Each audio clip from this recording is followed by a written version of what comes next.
जय हिंद दोस्तों। आप सभी को सबसे पहले प्यारा सा गुड मॉर्निंग, गुड इवनिंग। आप इस क्लास को जब देख रहे हैं, मेरे भाई आपका एसएससी का जो कैलेंडर है वो आ गया है। उसके लिए आपका जो है फॉर्म निकलेगा, वो अभी नहीं आएगा, वो 2-3 महीना के बाद है। ठीक है, अभी सिर्फ दिया आपको कैलेंडर। तो मेरे भाई तैयारी भी करना है। हम क्या करेंगे जानते हैं? जो एग्जाम हुआ है 24 में एसएससी का, उन सभी का सवाल लगाएंगे। ठीक है, शुरू करें। कल आपका हुआ था, आज आपका है सेकंड क्लास। ओके मेरे भाई, कल आपका लाइव हुआ था, आज आपका है वीडियो लाइव लेके आऊंगा। ठीक है, आज आपका वीडियो है। आ जाओ मेरे भाई, तो हम लोग जो है सवाल करना शुरू कर देते हैं। आपका क्लास लाइव ही होगा 8 बजे, बस आज आपका वीडियो चलेगा। आपके सामने सवाल लगा देते हैं।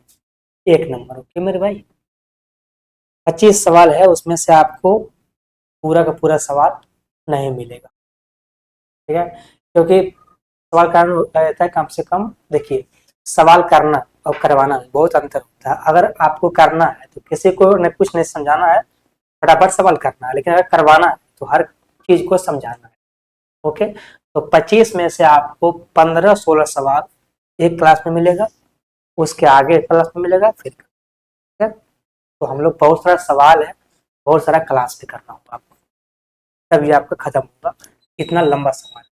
ओके मेरे भाई, आ जाओ। तो शुरुआत करते हैं, जहां से आप देखो वहीं से शुरुआत करो। सिंपल सा फंडा है, जब जगो तब सवेरा। सवाल पहला आपका ये है, देखिए मेरे भाई, आपका सवाल यहाँ दिखेगा। ठीक है, तो मेरा सवाल आपका तो मेरा स्क्रीन पे दिखेगा। सवाल ये देखो, पहला है कि एक निश्चित दूरी को तय करने के लिए 20% समय कम करने के लिए एक धावक को बताओ कितने प्रतिशत चाल जो है वो बढ़ाना होगा। जाहिर सी बात है कि अगर समय को कम करना है ना, तो चाल को बढ़ाना होगा। ये तो बात ठीक है ना। आप जानते हो कि डिस्टेंस जो होता है वो होता है टाइम गुना स्पीड। दूरी निश्चित है, दूरी आपका हो गया फिक्स। अगर दूरी हो गया फिक्स, जो टाइम होगा वो होगा इनवर्स प्रोपोर्शनल किसका? चाल का। या तो फिर चाल होगा इसका उल्टा। सिंपल सा बात, टाइम बढ़ेगा तो चाल घटेगा। टाइम, अगर आपको टाइम कम लगाना है, आपको चाल को बढ़ाना होगा। ओके, यहाँ पे आपको दिया गया है टाइम, और कहा है बताओ चाल को कितना परसेंट जो है वो इंक्रीज करना पड़ेगा। देखो मेरे भाई, 20% है, इसका फ्रैक्शन क्या होता है? 1/5।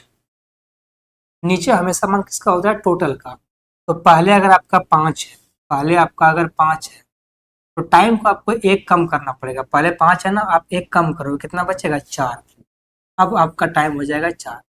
जब टाइम आपका 5-4 के रेशियो में लग रहा है, तो चाल इसका जस्ट उल्टा होता है। चाल क्या हो जाएगा? 4 और 5 का रेशियो में। अभी आपको बताया ये चाल होगा 4 और 5 के रेशियो। यानी कि अगर आप टाइम लेते थे 5, हो जाते थे आप 4। आज टाइम ले रहे हैं आप 4, आज जाते हैं आप 5 की चाल से। ओके, आ जाइए।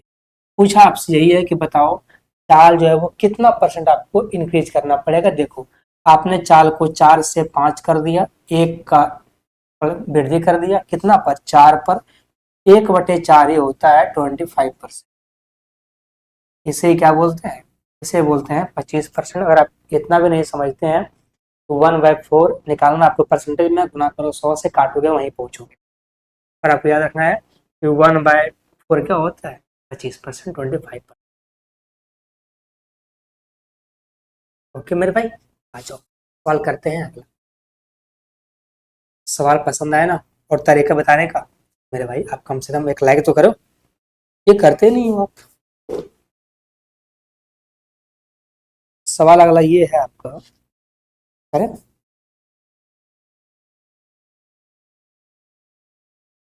75 किलोमीटर के एक वृत्ताकार साइकिल ट्रैक के परिध जो है वो एक दौड़ में दो साइकिल सवार जो है वो 30 की चाल से और एक 25 की चाल से चल रहे हैं। बताओ कितने समय के बाद वे उस बिंदु पर मिलेंगे जहां उन्होंने अपनी यात्रा शुरू की है। सवाल कुछ नहीं है, आपको टाइम पूछा गया है। बताओ वो टाइम क्या होगा। टाइम क्या होता है? दूरी बटे चाल। दूरी कितना है? 75। चाल कितना होगा? दिशा सेम है, ठीक है, तो चाल होगा कितना? 30 - 25। दिशा अगर सेम है, चाल को करना पड़ता है माइनस, कितना होगा? 5। ये कटेगा 5 से, कितना आएगा? 15। और यही इसका आंसर है 15।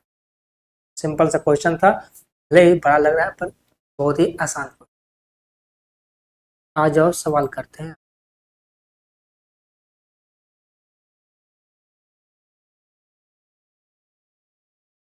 अरे सवाल है sine 25 degree, sine 65 degree minus में कॉस 25 डिग्री और इनटू में कॉस 65 डिग्री का मान जो है वो क्या होगा। देखिए यहाँ पे आपको कोई एक चेंज करना है, ठीक है। जैसे कि साइन 25 डिग्री है, साइन 25 डिग्री है, इसको आप यही छोड़ दो। अगर आप चेंज करोगे किसको, साइन 65 डिग्री को, तो ये क्या बन जाएगा, ये बन जाएगा आपका कॉस 25 डिग्री। मेरे भैया आप जानते हैं कि साइन 90 डिग्री माइनस थीटा क्या होता है, कॉस थीटा। यही तो होता है ना, इसी पर तो हम चेंज किए हैं। ये क्या बन गया, साइन 25 और कॉस 25। आगे देखो नहीं दिखेगा, ठीक है, यहाँ लिखते हैं माइनस में। यहाँ क्या है, यहाँ भी आपको चेंज करना है एक ही को। यहाँ पे कितना है, कॉस 25, छोड़ दो इसको, कॉस 25 को छोड़ दो। अगला क्या है, अगला है कॉस 65। कॉस किस में जाएगा, साइन में, ये बनेगा आपका यहाँ पर साइन 25, ठीक है। अब देखो साइन 25 कॉस 25 के sine theta cos theta minus में क्या है, कॉस साइन, दोनों एक ही तो है, खत्म ना हो जाएगा, कितना बचेगा, जीरो। ये तो इसका आंसर होगा जीरो, कौन सा, बी नंबर। ओके, सवाल करते हैं।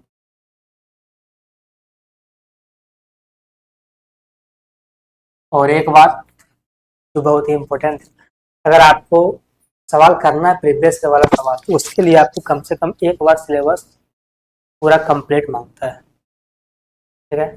तब आपको समझ में अच्छे से आएगा, और नहीं तो आप समझने की कोशिश कर सकते हो। अगर आप जानते हैं कि अगर आप कंपटीशन के दौर में है, इसमें अगर आप फील्ड में है, तो आपको एक साल आराम से पढ़ना चाहिए पूरा सिलेबस को, उसके बाद ही आप सवालों को लगाओ। सवाल है आपका अलजेब्रा का, कि यदि a plus B plus C बराबर कितना है, जीरो, तो पूछा है बताओ A Q plus B Q plus C cube का मान क्या होगा। अब ये कोई सवाल है ही नहीं, ये सवाल क्या है, देखो ये सवाल बस इतना सा है कि A Q plus B Q plus C Q minus 3abc बराबर क्या होता है, जीरो। ये कब होगा, जब ये कब होगा, जब a प्लस बी प्लस सी का मान जीरो होगा, तब ये ऐसा हो जाएगा। क्या, A Q plus B Q plus C Q minus 3abc का मान क्या हो जाएगा, ठीक है। अगर ये ऐसा होगा तो हो जाएगा। अब आप देखो, आपको इतना दिया गया है और आपसे यही, ये आपसे पूछा गया है। आप खुद सोचोगे अगर हम इसको उठा के इस पर ले जाएंगे, ये बराबर ना हो जाएगा, कितना, 3abc, और इसे यही तो पूछा गया है आपसे, 3abc। कौन सा आंसर है, answer number number number B number है 3abc। ये सवाल नहीं है, ये आपका सूत्र है, ये आपका फॉर्मूला है अलजेब्रा का। आ जाओ सवाल करते हैं।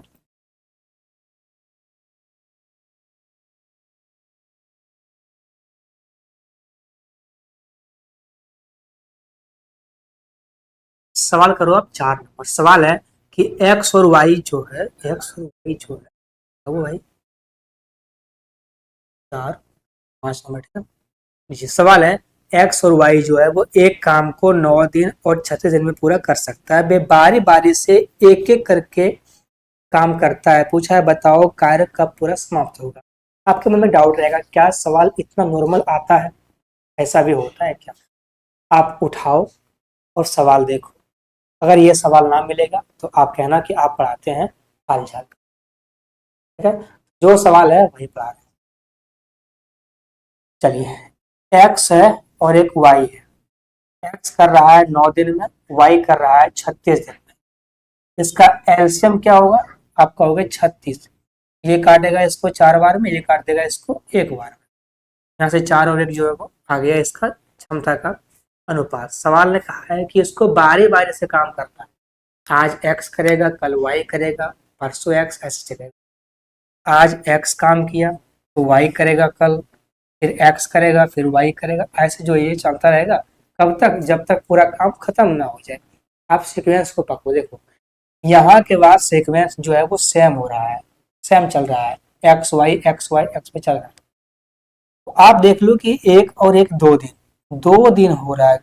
2 दिन के बाद मेरा क्या हो रहा है, सीक्वेंस जो है वो सेम हो रहा है।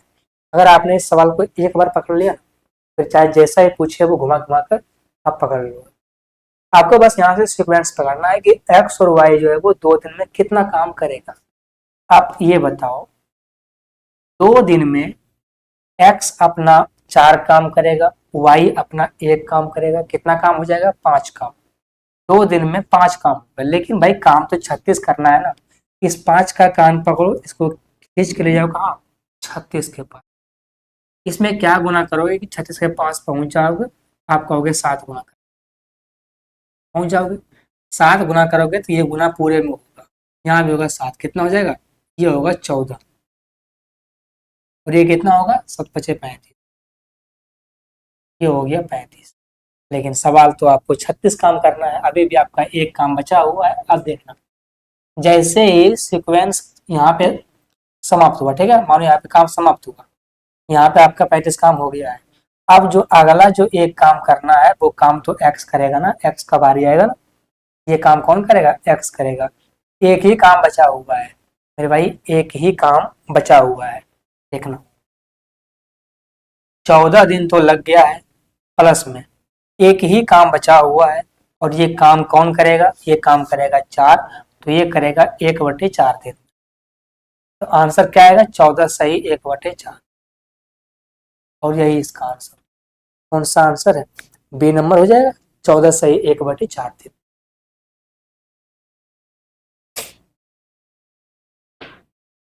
ओके। आप सवाल ये मत देखो कि सवाल बहुत नॉर्मल है, आप ये देखो ये टाइम कितना ले रहा है। अगर इसको करने में लगाते हो आप 30 सेकंड से ज़्यादा, इसका मतलब है कि आप पेपर नहीं कर पाओगे, क्योंकि सवाल है 100, टाइम है 60 मिनट, और कट ऑफ जा रहा है आजकल 160। देखिए आपको करना है 60 मिनट में कम से कम 90 सवाल। इसका मतलब है कि हर सवाल में आपको 30 सेकंड से भी समय मिल रहा है, लेकिन आपको हर सवाल में 30 सेकंड को कम में ही निपटाना होगा, जल्दबाजी में, क्योंकि मैथ में कुछ सवाल ऐसा भी है जो कि आपका समय ले लेगा 1 से 2 मिनट। चलो सवाल करते हैं अगला, 6 नंबर। सवाल कहा है कि यदि डी, ये बोला ना, यदि डी ट्रायंगल एबीसी में बीसी का मध्य बिंदु है, और एंगल ए कितना, 90 डिग्री। अब जैसे ही कोई ट्रायंगल ए 90 हुआ, इसका मतलब क्या हो जाएगा, वो समकोण बन जाएगा। ऐसे बनाओगे, ये समकोण बन गया। अब ए 90 है तो ए को यहाँ रखोगे, बी यहाँ पे, सी यहाँ पे रख लो, कोई दिक्कत नहीं। कहा है कि जो डी है वो इन दोनों का मध्य बिंदु, मिड पॉइंट है, और यहाँ से इसको मिला दिया है।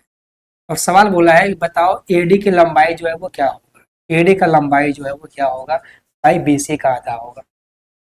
बीसी का आधा होगा, क्यों होगा ये मत पूछना, क्योंकि ये बताते हैं कहाँ, ज्योमेट्री में। आपको इसको सिद्ध नहीं करना है, अगर ये मिड पॉइंट थ्योरम वहाँ पे सॉल्व सिद्ध होता है तो बताते हैं, ठीक है। यहाँ पे आप ये समझो कि अगर ये मिड पॉइंट है और हमको इनकी लंबाई निकालना है, तो इन दोनों का आधा होता है, क्योंकि यहाँ से यहाँ तक का आधा होता है। क्या होगा, BC/2। कौन सा बी नंबर इसका आंसर। बिल्कुल, तो ये सवाल है आपका कंसेप्ट वाला। अगर आपका कंसेप्ट क्लियर नहीं है, सवाल नहीं बनेगा। चलो सवाल करते हैं।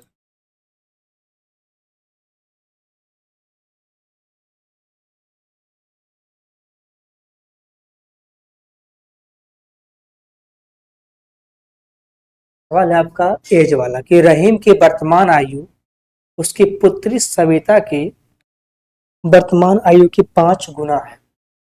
अब से 7 वर्ष बाद रहीम की आयु सविता की आयु की 3 गुनी होगी। पूछा है बताओ रहीम का वर्तमान आयु जो है वो क्या है। पहले सवाल करो, रहीम की वर्तमान आयु है कितना, उसकी पुत्री सविता के वर्तमान आयु की 5 गुनी है। चलो मेरे भाई, एक रहीम है और एक सविता है। अभी जो उसका आयु कितना है, 5 गुना है, क्योंकि अगर ये 1 है, इसका 5 गुना 5 होता है। ये कितना है, ये आपका जो है वो 5 गुना है। अब से 7 वर्ष बाद उसका आयु कितना होगा, उसका आयु 3 गुनी होगी, 3 गुनी होगी, 3 और ये 1, इतना होगा, ठीक है। लेकिन ये समय कितना है, ये समय है आपका 7 वर्ष के बाद, 7 वर्ष के बाद। अगर आप देखो रेशियो में, तो यहाँ 5 से 3 हो रहा है, यहाँ 1 से 1 हो रहा है। समय तो बड़ा होगा बराबर ना। ये 7 वर्ष अगर किसी का वृद्धि हुआ है, आप चाहे कितना भी वर्ष का हो, समय तो बराबर ही बढ़ेगा। अगर आपका बड़ा है 7 वर्ष, तो हर किसी का 7 वर्ष ही बड़ा हो। तो रेशियो में यहाँ पे क्या हो, यहाँ पे 5 से 3 हो रहा है, 2 कम हो रहा है, यहाँ पे कुछ हो ही नहीं रहा है। रेशियो में चाहे वो कम हो या फिर ज्यादा हो, इक्वल में होना चाहिए। अब इक्वल में कैसे होगा, इसका जो डिफरेंस है वो यहाँ पे गुना करो, जो इसका डिफरेंस है वो ऊपर गुना कर दो, यहाँ से आपका इक्वल हो जाएगा। वैसे तो आपको सोचना पड़ेगा भाई वो नंबर क्या होगा, वो नंबर सोचना नहीं है, दिमाग लगाना है। जो इसका अंतर है वो यहाँ गुना करना है, जो इसका अंतर है वो ऊपर गुना करना है, अपने आप हो जाएगा। कर लोगे? देखो कितना अंतर है यहाँ पे, 2 का गुना करोगे ऊपर कितना हो जाएगा, 10 और 2। यहाँ अंतर था 4 का, यहाँ गुना करोगे कितना होगा, 4 तिया 12, ये हो जाएगा 4। अब देखो 10 से 12 है ना, 10 से 12 2 बढ़ रहा है, 2 से 4 2 बढ़ रहा है, लेकिन रेशियो में कितना बढ़ रहा है, 7 बढ़ रहा है। कितना गुना है ये 7/2 गुना है। सवाल पूछा है बताओ रहीम का वर्तमान आयु जो है वो कितना वर्ष है। यहाँ देखो इधर 10 है ना, यहाँ पे यहाँ करोगे 10 गुना 7/2 कितना होगा, 7×5 = 35। कौन सा आंसर हो जाएगा, 35 बस बी नंबर। ओके चलिए सवाल करते हैं।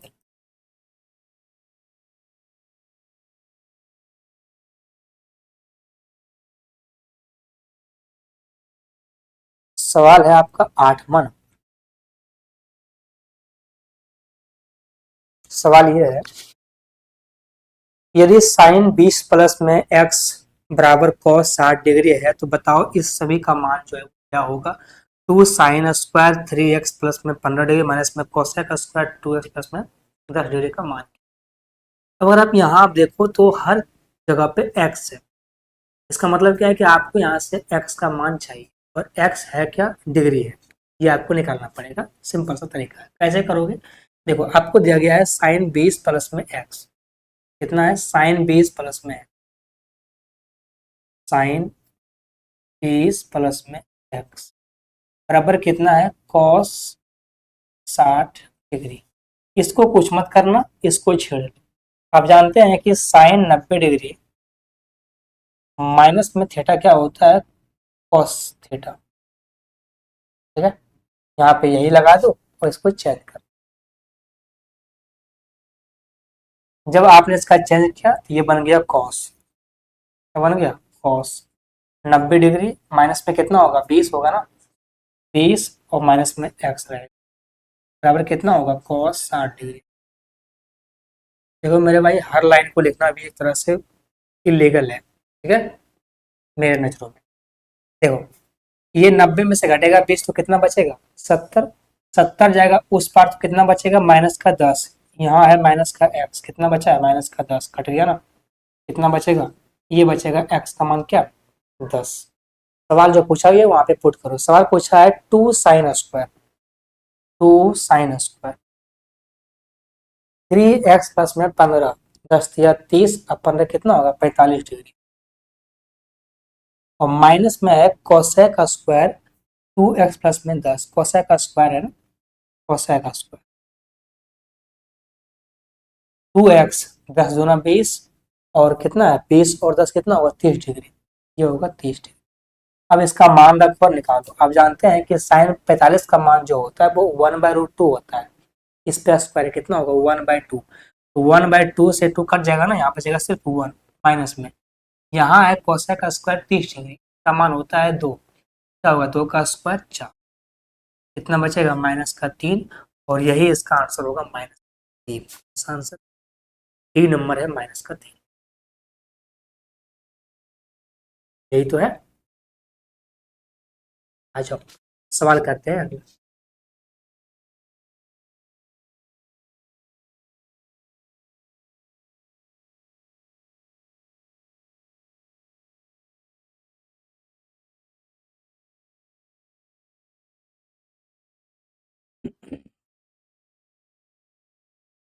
सवाल 9 नंबर है कि एक स्कूल में मैथ, इंग्लिश और केमिस्ट्री का सीट का अनुपात जो है वो 6, 4 और 7 है।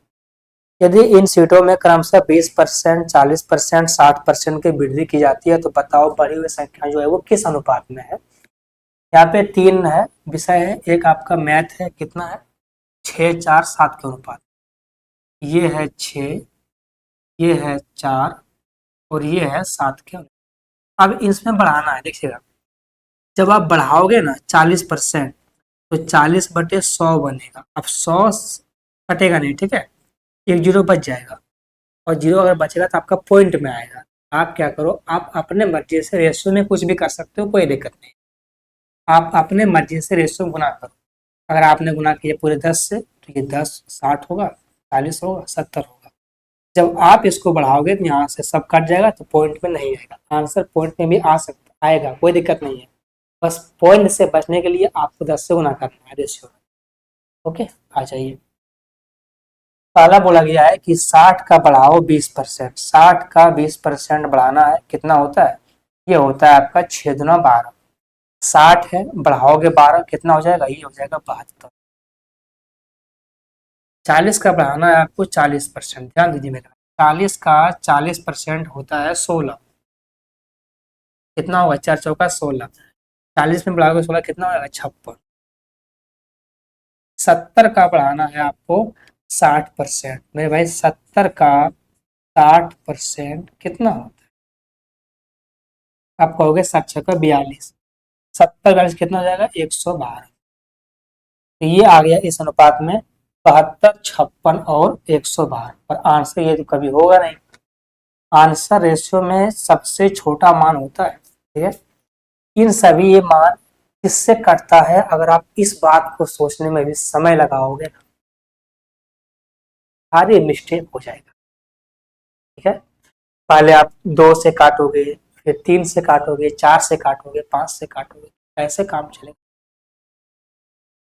कैसे काम चलेगा। इसके लिए ऐसा कुछ सोचो कि एक बार में इसका ताल का मच जाए। और ये कैसे होगा पता है, जब आप बहुत सारा सवाल करोगे तो आप सीख जाओगे। अगर आप ऑप्शन देखो एक बार, तो ऑप्शन है 9, 14, 9, 7, 14, 1, 2, 3, 8, 9, 7, ऐसा ऑप्शन, ठीक है। अब ऑप्शन नंबर अगर सी देखो तो 1, 2, 3 तो कभी आएगा नहीं, क्योंकि इतना सीक्वेंस में है नहीं कि 1, 2, 3 आ जाए। लेकिन अभी भी 3 ऑप्शन में फंस गए हो, ठीक है। जैसे मर्जी हो वैसे करो आप, तरीका तो ऐसा ही है। ये सभी नंबर जो है वो 8 से कट रहा है। और वैसे भी आपको सोचना चाहिए कि अगर हमको 9 लाना है तो इसको हमको 8 से काटना पड़ेगा, ठीक है। सभी ऑप्शन में 9 है, देखिए अब ध्यान से, हर ऑप्शन में 9 है, ठीक है। अगर आपको 9 लाना है, आपको 72 को 8 से काटना हो, क्योंकि 8 ही देता है 9 बार में 9, 72। तो इस नंबर को आपको 8 से काटना है, इसका मतलब कि पूरे नंबर 8 से कटता होगा। जैसे 8 से काटने के बाद ये आ रहा है, इसका मतलब पूरे ये कटता होगा 8 से। ये कटेगा 8 से 7 में, ये कटेगा 8 से 14 बार में। ये आ गया आपका 9 अनुपात, ये आ गया आपका 7 अनुपात, ये हो गया 14।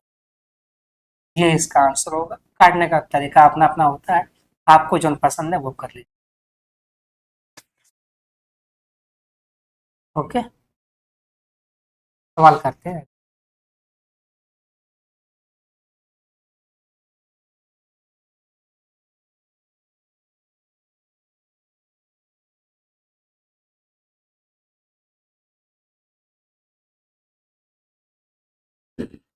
सवाल है आपका, सेक थीटा का मान दिया गया है 4/3 और आपसे पूछा गया है tan स्क्वायर प्लस में 10⁴ का मान क्या हो। दिया क्या है इसने, सेक बराबर 4/3। अब थीटा का कोई मान ऐसा नहीं होता जो कि ला करके दे दे, क्या चीज 4/3। अगर ऐसा कोई मान नहीं होता है तो इसका मतलब है कि ये चुपचाप एच होगा और ये जो है वो बी होगा। इसका मतलब बस इतना ऐसा ही। अब अगर ये एच है, बी है, जहाँ से आपको पी निकालना है, तो 4 का स्क्वायर 16, 3 का स्क्वायर 9, कितना बचेगा 16 माइनस 9 बच जाएगा 7 अंडर रूट में। तो ये कितना आ जाएगा √7। ये तरीका है उनके लिए जो आपका सिलेबस खत्म कर लिए हैं पूरा। अगर नहीं किए हैं तो फिर, अगर आप नहीं किए हैं तो फिर सीखो कि अगर आपको पी निकालना है तो √7 एच स्क्वायर माइनस में बी स्क्वायर होता है। ये भी नहीं समझ में आता है तो ये फिर आप ऐसे करोगे, फिर आप ऐसे बनाओगे। और अगर आपने इसको करने के लिए यहाँ तक आ गया तो मतलब है कि आपका तैयारी नहीं है और आप भूल जाइए कि आपका एग्जाम में सवाल हो पाएगा। सच्चाई है, सुन नहीं पाओ।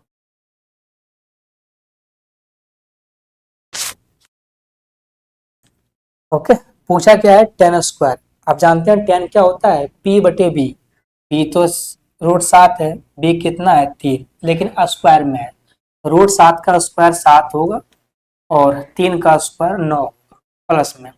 यहाँ पावर 4 है, जब स्क्वायर में 7/9 हो रहा है और इसका भी स्क्वायर है, क्या होगा 7 का स्क्वायर 49, 9 का स्क्वायर 81, बराबर में यहाँ से आप एलसीएम लो, 81 को आप एलसीएम लोगे, कितना होगा ये होगा 63 प्लस में 49 होगा ना, 63 प्लस में 49 कितना होगा, 9 3 12, 10 1 11, ये होगा 112।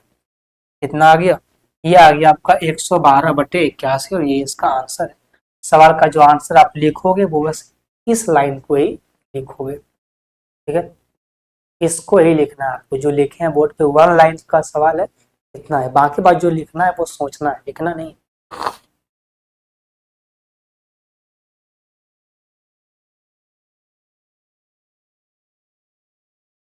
सवाल करते हैं अगला।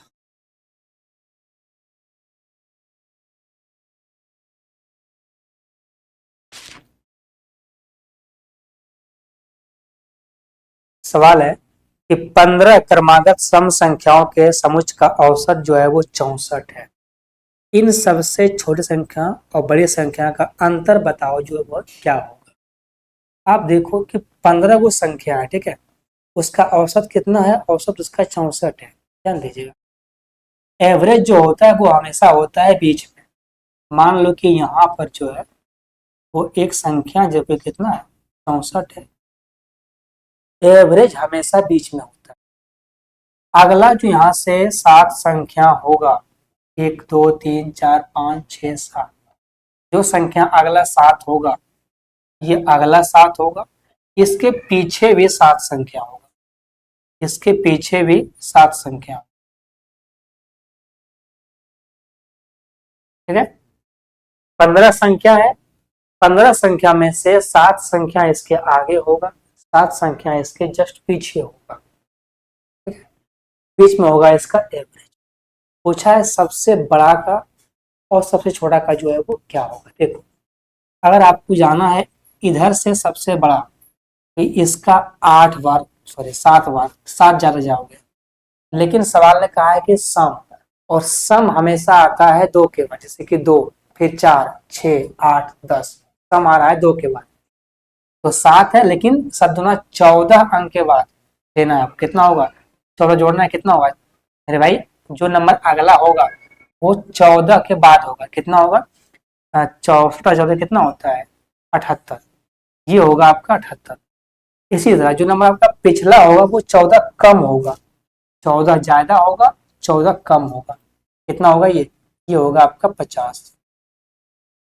पूछा है बताओ जो सबसे बड़ी नंबर है वो आपका इसमें 78 है, जो सबसे छोटी है वो आपका 50 है।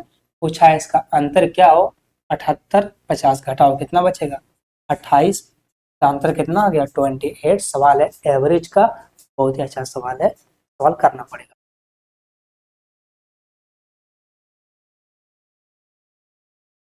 सवाल करते हैं अगला।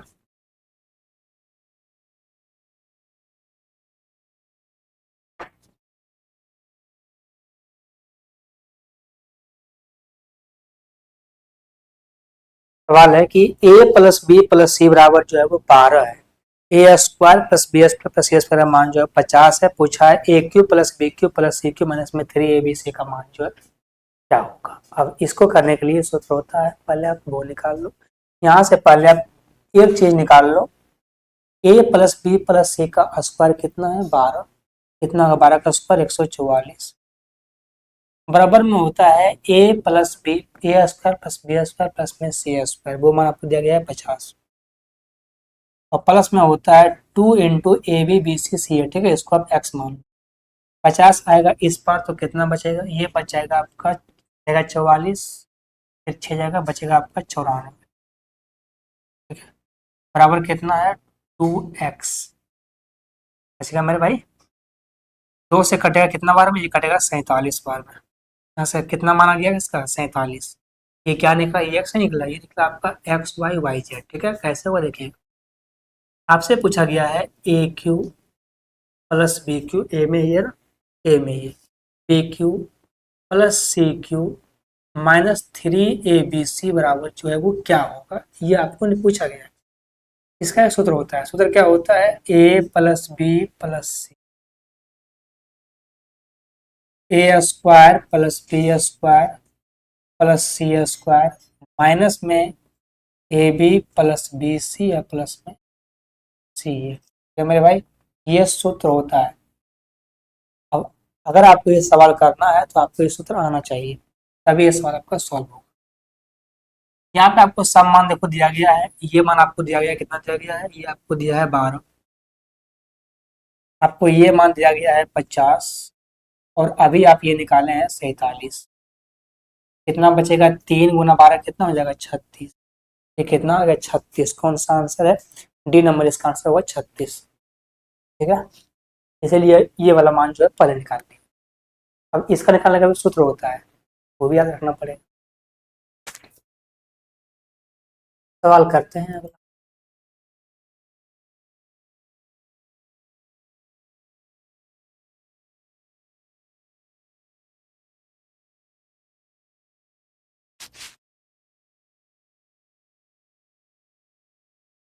सवाल है, एक व्यक्ति की मासिक आय जो है वो 80,000 रुपया था और उसका मासिक खर्च जो है वो कितना है 45,000।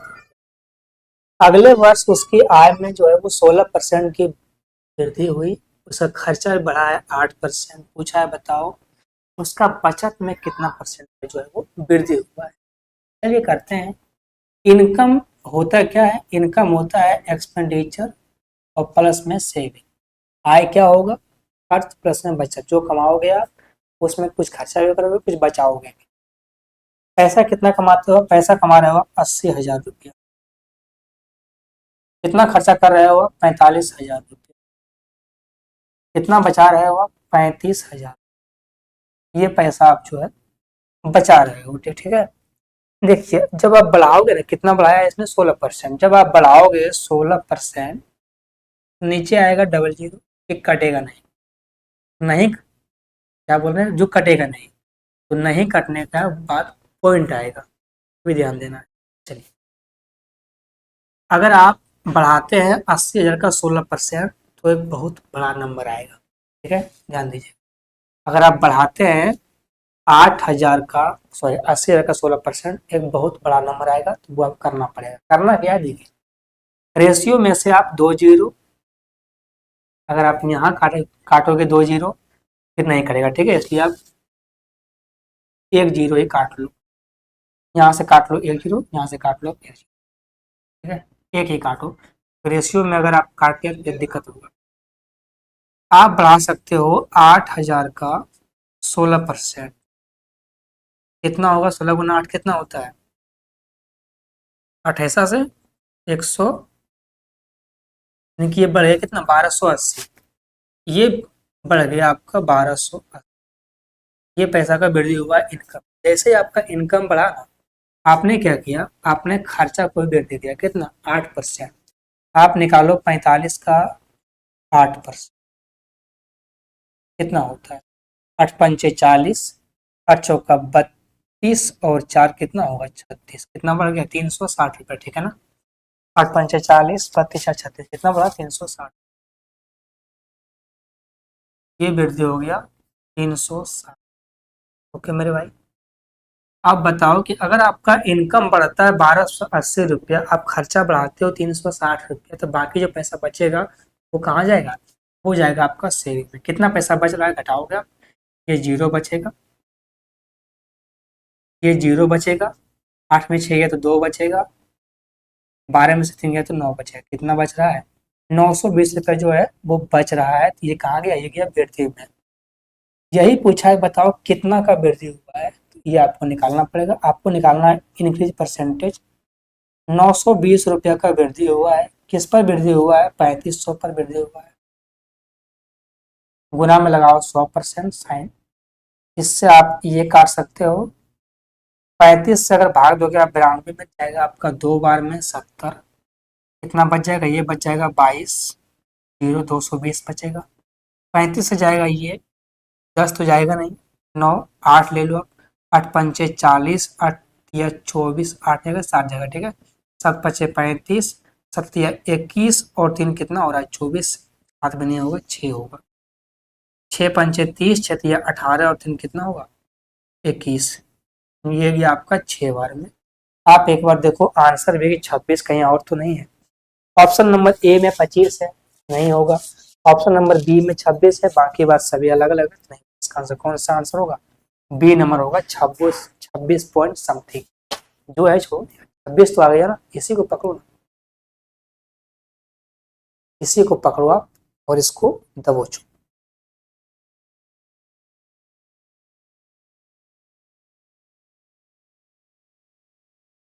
सवाल अगला है 14 नंबर।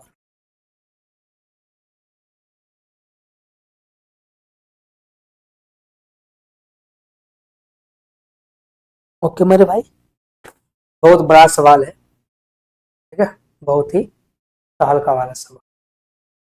और तो इसको बहुत ज्यादा हो गया है, खिंचा गया, ठीक है। यहाँ से आपका बहुत सारा सवाल है, छोड़ते हैं यहीं पर।